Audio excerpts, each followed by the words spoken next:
Una notizia bomba è arrivata questa sera alle orecchie dei tifosi del Napoli, e preparatevi. Perché quello che stiamo per rivelare farà emozionare tutti coloro che amano il nostro club. Come sempre, siamo qui per portarvi gli aggiornamenti più scottanti e rilevanti sul Napoli. Per tenervi aggiornati su tutto ciò che accade dietro le quinte.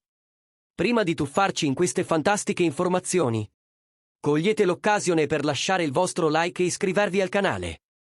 In questo modo, sarete sicuri di non perdere nessuna notizia sulla nostra squadra. Ora passiamo agli affari. Qualcosa di enorme si sta articolando nei corridoi del Napoli. Una mossa impressionante che promette di trasformare il futuro del club e di accendere ancora di più la passione dei nostri tifosi. Cosa c'è in serbo? Restate con noi, perché questo è solo l'inizio di una vera e propria svolta.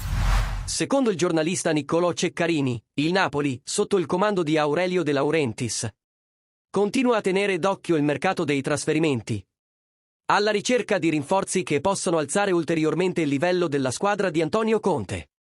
Nel suo editoriale su *tuttomercatoweb.com*, Ceccarini ha sottolineato che i piani del Napoli sono molto chiari.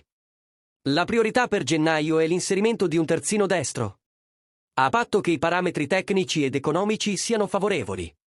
Tuttavia, il club guarda anche al futuro, osservando giovani talenti che potrebbero essere promettenti per il progetto.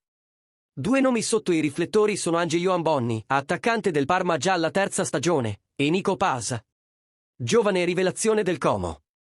Bonni è considerato un'opzione interessante in attacco, mentre Paz, che ha recentemente segnato il suo primo gol in Serie A, sta attirando l'attenzione di diversi club. Tuttavia, vale la pena notare che il Real Madrid possiede ancora il 50% dei diritti di rivendita di Nico Paz, oltre al diritto di riacquisto, il che complica qualsiasi trattativa.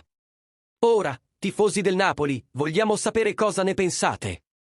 Bonni e Nico Paz sarebbero dei buoni acquisti per la squadra. Il Napoli dovrebbe puntare su giovani talenti o cercare nomi più esperti per rinforzare la squadra di Antonio Conte. Lasciate un commento qui sotto e partecipate a questa discussione sul futuro della nostra squadra nel mercato dei trasferimenti.